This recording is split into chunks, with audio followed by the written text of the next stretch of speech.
श्री गणेशाय नमः।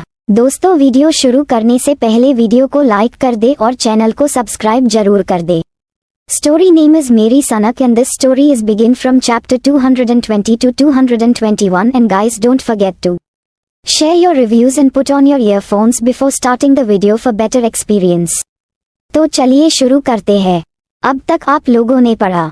इतना बोलकर विजय उसे आदमी की और 2 उंगलियां काट देता है और तभी जियान फोन लेकर विजय के पास आता है और विजय से कहता है, सर प्रेम सर का कॉल है, प्रेम सर आपसे बात करना चाहते हैं। विजय गुस्से से एक नजर उसे आदमी को देखा है जो इस वक्त दर्द से तड़प रहा था और चीज चिल्ला रहा था। विजय उसे आदमी को छोड़कर जियान के हाथ से फोन लेता है और कमरे से बाहर चला जाता है। विजय प्रेम से कुछ देर बात करने के बाद अपने कपड़े चेंज करता है और वहां से निकल जाता है।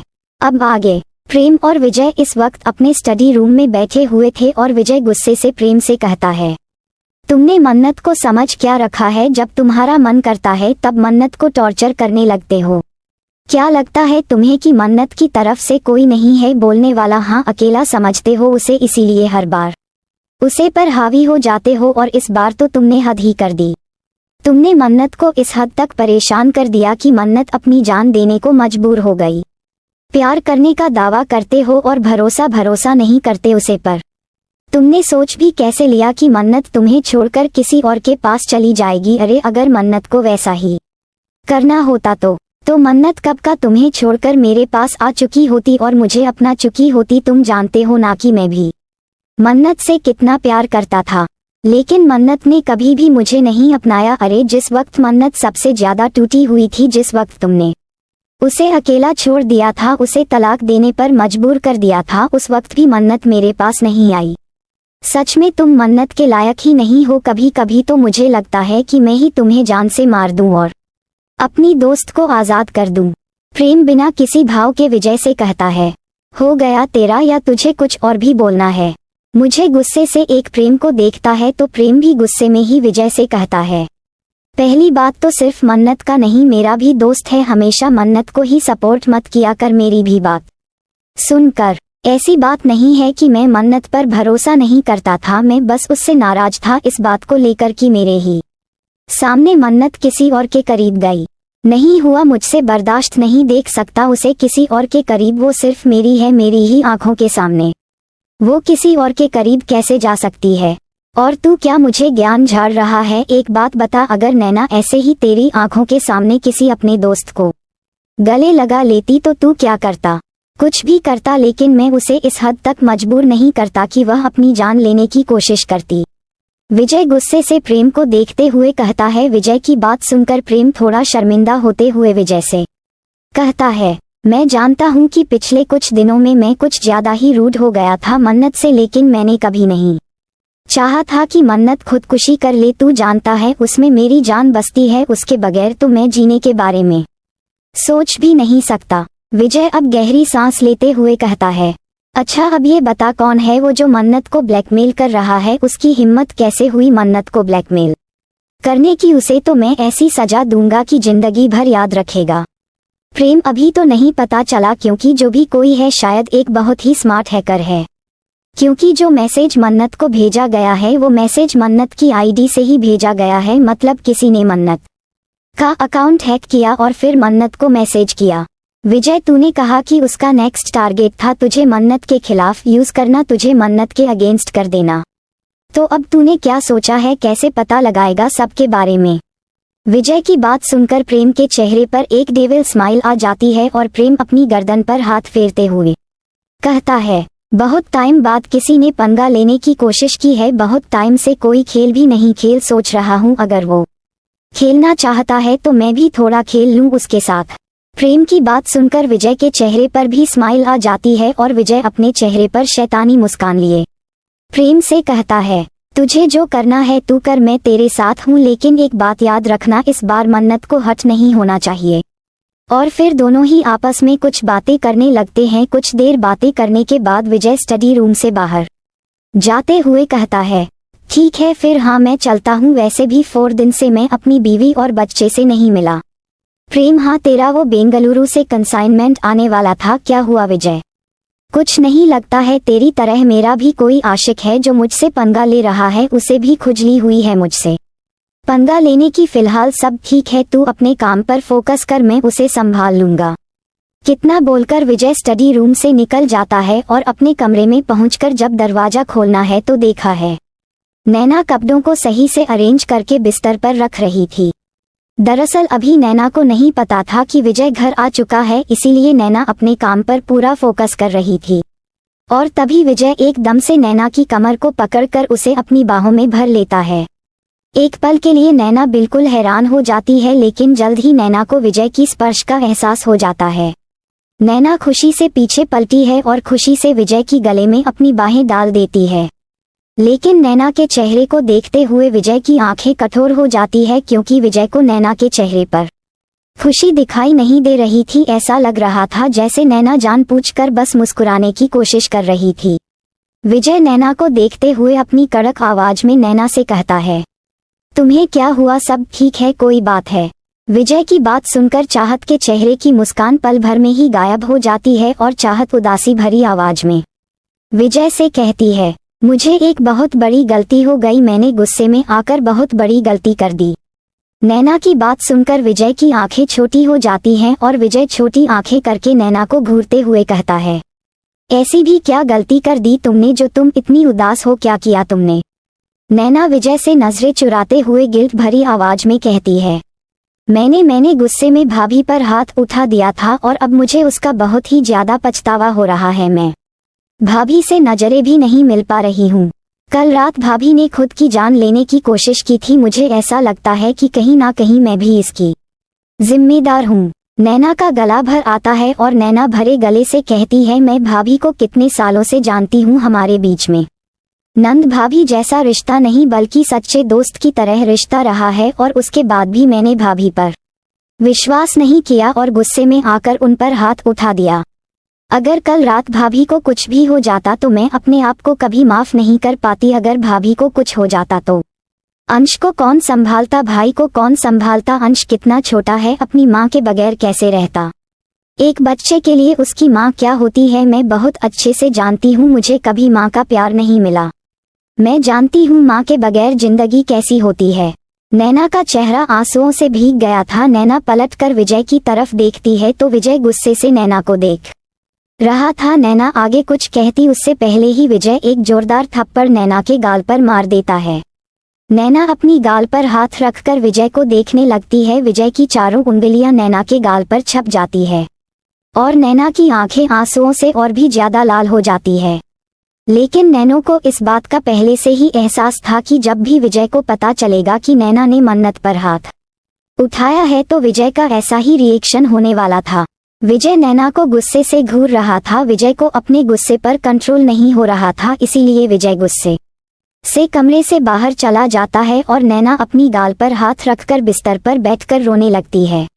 दूसरी तरफ हॉस्पिटल में अखिल परेशान होकर ऑपरेशन थिएटर के चक्कर काट रहा था और अखिल इस वक्त बहुत ही ज्यादा चिंता में था, क्योंकि अंदर से आरती के चीखने चिल्लाने की आवाज आ रही थी, जिससे अखिल को और भी ज्यादा गुस्सा आ रहा था। क्योंकि आरती दर्द में थी और अखिल इस वक्त आरती के लिए कुछ नहीं कर पा रहा था। अखिल अपने आप को इस वक्त बहुत ही ज्यादा बेबस महसूस कर रहा था। और फिर तभी आरती की एक जोरदार चीख अखिल को सुनाई देती है और फिर एकदम से शांति छा जाती है और थोड़ी ही देर बाद एक बच्चे की रोने की आवाज सुनाई देती है। बच्चों की आवाज सुनकर अखिल की आंखों अपने आप ही नामी आ जाती है और अखिल के दिल की धड़कनें बढ़ जाती हैं। लेकिन और भी कुछ एहसास कर पाता उससे पहले ही, लेकिन अखिल कुछ महसूस करता उससे पहले ही फिर से आरती की दर्द में चिल्लाने की आवाज आने लगती है, जिससे अखिल फिर से परेशान हो जाता है और फिर से आरती की एक चीज सुनाई देती है और फिर से शांति छा जाते हैं। अखिल परेशानी से दरवाजे की तरफ ही देख रहा था कि तभी फिर से एक बच्चे की रोने की आवाज सुनाई देती है। बच्चों की रोने की आवाज अब काफी तेज तेज आ रही थी और अखिल परेशानी से दरवाजे की तरफ ही देख रहा था। अखिल बहुत ही ज्यादा बेचैन था और तभी दरवाजा खुलता है और एक नर्स अपने हाथ में दो प्यारे प्यारे बच्चों को लेकर बाहर आती है। बच्चों को देखकर अखिल की आंखों में आंसू आ जाते हैं और जल्दी से उसे नर्स के पास आ जाता है। अखिल बच्चों को देखने लगता है। दोनों ही बच्चे बहुत ही छोटे और बहुत ही प्यारे थे। नज मुस्कुराते हुए अखिल से कहती है, मुबारक हो सर, बेटियां हुए हैं। नज की बात सुनकर अखिल का दिल जैसे खुशी से भर जाता है और अखिल बहुत ही संभाल कर जैसे कांच की गुड़िया हो, कहीं जरा सा जोर लगाने से टूट न जाए, इतने आराम से अपनी दोनों बेटियों को अपनी बाहों में लेता है। अखिल की आंखें इस वक्त नाम थी और न जाने कब अखिल की आंखों के खतरे उसके गाल पर आ जाते हैं और अखिल बहुत ही इमोशनल होकर नज से पूछता है, नज मेरी बीवी कैसी है, वो ठीक तो है ना? नज फिर से मुस्कुराते हुए अखिल से कहती है, सर आपकी बीवी बिल्कुल ठीक है, अभी बेहोश है लेकिन कुछ ही देर में उनको जनरल वार्ड में शिफ्ट कर दिया जाएगा और फिर आप उनसे मिल सकते हैं। सर अभी आप बच्चे मुझे दे दीजिए क्योंकि अभी बच्चों को मशीन में रखना होगा, बच्चे अभी बहुत छोटे हैं और थोड़े कमजोर हैं, इन्हें कम से कम 5 से 6 घंटे मशीन में रखना होगा। अखिल नस की बात सुनकर घबराते हुए कहता है, क्या हुआ है, मेरे बच्चों को कोई परेशानी वाली बात तो नहीं है ना? मेरे बच्चे ठीक है ना? सर आपकी बेटियां बिल्कुल ठीक है लेकिन अभी अभी उनका बर्थ हुआ है तो उन्हें किसी भी तरीके का बैक्टीरिया लग सकता है, इसीलिए उन्हें अभी मशीन में रखना होगा, अभी उनकी स्किन बहुत ही ज्यादा सेंसिटिव है। नस की बात को समझते हुए अखिल अपनी जान के टुकड़े को नस को दे देता है और नस दोनों बच्चियों को संभाल कर वहां से ले जाती है। कुछ देर बाद ही आरती को वीआईपी जनरल वार्ड में शिफ्ट कर दिया जाता है। अखिल ने पूरे अस्पताल में मिठाई बंटवा दी थी और अस्पताल में जितने भी पेशेंट थे उन सबका ट्रीटमेंट फ्री करवा दिया था और पूरे अस्पताल के स्टाफ को 5 लाख रुपए का बोनस दिया था। जितने भी अस्पताल में पेशेंट थे और उनके घर वाले थे, अखिल ने सभी से रिक्वेस्ट करी थी कि सभी लोग उसकी बेटियों को बस दुआएं दें। अखिल बहुत ही ज्यादा खुश था। अखिल को अभी तक नहीं पता था कि आरती को जनरल वीआईपी बोर्ड में शिफ्ट कर दिया गया है। तभी एक नर्स अखिल को आकर बताती है, सर आपकी वाइफ को जनरल बोर्ड में शिफ्ट कर दिया है, आप अपनी वाइफ से मिल सकते हैं। नर्स की बात सुनकर अखिल वहां से लगभग भागते हुए आरती के बोर्ड की तरफ जाता है। दूसरी तरह मन्नत बिस्तर पर अभी भी लेटी हुई थी और कुछ सोच रही थी कि तभी दरवाजा खुलता है और मन्नत दरवाजे की तरफ देखती है लेकिन मन्नत को कोई भी दिखाई नहीं देता। तो मन्नत नजरें नीचे करती है तो अंश अपने छोटे छोटे पैरों से चलता हुआ मन्नत के पास आ रहा था और अंश का चेहरा कुछ मुरझाया हुआ लग रहा था। अंश अपने छोटे छोटे हाथों से अपनी आंखों को मसलते हुए मन्नत के पास आ रहा था। अंश को देखकर मन्नत की आंखें बेचैन हो जाती है और मन्नत बिस्तर से उठकर सिरहाना से लेकर बैठ जाती है। अंश मन्नत के पास आकर बिस्तर पर चढ़ते हुए मन्नत के पास आ जाता है और मन्नत से चिपक जाता है। जैसे ही अंश मन्नत से चिपक जाता है तो मन्नत को एहसास होता है कि अंश का शरीर काफी गर्म है। मन्नत अंश के माथे पर हाथ रखकर देखती है तो मन्नत को एहसास होता है कि अंश को बुखार हुआ है। मन्नत अंश को बिस्तर पर लेटकर जाने लगती है लेकिन अंशु मन्नत की साड़ी का पल्लू पकड़ लेता है और अपनी तोतली आवाज में कहता है, मम्मी नहीं, मम्मी मत जाओ, मुझे आपके पास रहना है। मन्नत बेटा, मम्मी अभी आ रही है, आपको बुखार है ना? तो मम्मी नैना बुआ को बुलाने जा रही है, आप आराम करो। मम्मी बस यूं गई और यूं आई, ठीक है। मन्नत अपनी साड़ी का पल्लू छोड़ते हुए फिर से जाने लगती है लेकिन अंश मन्नत की साड़ी के पल्लू को दूसरे हाथ से भी पकड़ते हुए रोने लगता है और अब मन्नत का दिल और भी ज्यादा बेचैन हो जाता है। मन्नत अंश को रोते हुए नहीं देख पा रही थी, इसीलिए मन्नत अंश को गोद में उठती है और उसे अपने साथ लेकर ही कमरे से बाहर आ जाती है। मन्नत अंश को लेकर बाहर आ ही रही थी कि तभी प्रेम मन्नत को दरवाजे के पास ही मिल जाता है क्योंकि प्रेम भी कमरे में ही आ रहा था। प्रेम मन्नत को देखकर गुस्से से मन्नत से कहता है, वाइफी तुम बिस्तर से क्यों उठी? तुम्हें अभी बहुत वीकनेस है, तुम बाहर क्या कर रही हो और अंश को गोद में लेकर क्यों घूम रही हो? मन्नत परेशान होकर प्रेम से कहती है, पतिदेव अंश को बुखार है और अंश मुझे छोड़ नहीं रहा था, इसीलिए मैं अंश को लेकर ही नैना के पास जा रही थी। आप जल्दी से नैना को बुला दीजिए। अंश मन्नत के कंधे पर सर रखकर मन्नत से बिल्कुल चिपका हुआ था। प्रेम अंश के चेहरे पर हाथ रखकर देखता है तो अंश को बहुत तेज बुखार था। प्रेम मन्नत से कहता है, नैना को मैं बुलाकर लेकर आता हूँ, तुम अंश को लेकर अंदर जाओ। प्रेम जल्दी से नैना को बुला लाता है। नैना अंश को चेक कर रही थी और अंशु मन्नत की गोद में मन्नत से चिपक कर लेट हुआ था। मन्नत ने अंश को अच्छे से अपनी गोद में लेटा रखा था। नैना अंश को इंजेक्शन लगाने के लिए इंजेक्शन निकलती है और अंश को इंजेक्शन लगने लगती है लेकिन तभी मन्नत नैना को रोकते हुए कहती है, क्या तुम कोई मेडिसिन नहीं दे सकती, इंजेक्शन लगाना जरूरी है क्या? नैना कुछ कहती है उससे पहले ही अंश अपनी तोतली आवाज में बोलता है, मम्मी मैं स्ट्रांग बॉय हूँ, मुझे इंजेक्शन से डर नहीं लगता। बुआ जी आप मुझे इंजेक्शन लगा दो, पापा कहते है स्ट्रांग बॉयज कभी किसी से नहीं डरते, मैं भी नहीं डरता क्योंकि मैं बहुत स्ट्रांग हूँ, बिल्कुल पापा की तरह। अंश की बात सुनकर सबके चेहरे पर मुस्कान आ जाती है और मन्नत भी मुस्कुराते हुए अंश को ही देखने लगती है। नैना अंश को इंजेक्शन देने के बाद कुछ दवाइयाँ देती है और फिर वहाँ से चली जाती है। अंश सो जाता है और मन्नत अभी भी अंश को अपने सीने से चिपक कर ही बैठी हुई थी। प्रेम मन्नत से कहता है, अंश को मुझे दे दो, मैं अच्छे से सुला दूंगा और तुम भी आराम करो, तुम्हें भी आराम की जरूरत है। मन्नत आपको मेरी फिक्र करने की जरूरत नहीं है मिस्टर सिंघानिया, मैं अपना ख्याल रख सकती हूँ। इतना बोलकर मन्नत अंश को अच्छे से बेड पर सुलाती है और खुद अंश के बराबर में ही लेट जाती है। मन्नत के मुंह से दोबारा मिस्टर सिंघानिया सुनकर प्रेम को बहुत गुस्सा आता है, लेकिन अभी अंश और मन्नत दोनों की ही कंडीशन ठीक नहीं थी, इसीलिए प्रेम अपने गुस्से को कंट्रोल करते हुए कमरे से बाहर चला जाता है। दूसरी तरफ विजय अपने कमरे में वंश को अपने सीने से चिपकाकर बिस्तर पर लेटा हुआ था और विजय को स्टोरी बुक्स में से स्टोरी पढ़कर सुन रहा था। और तभी नैना कमरे में आती है। नैना को कमरे में देखकर विजय नैना से कहता है, अंश कैसा है, उससे ज्यादा बुखार तो नहीं है?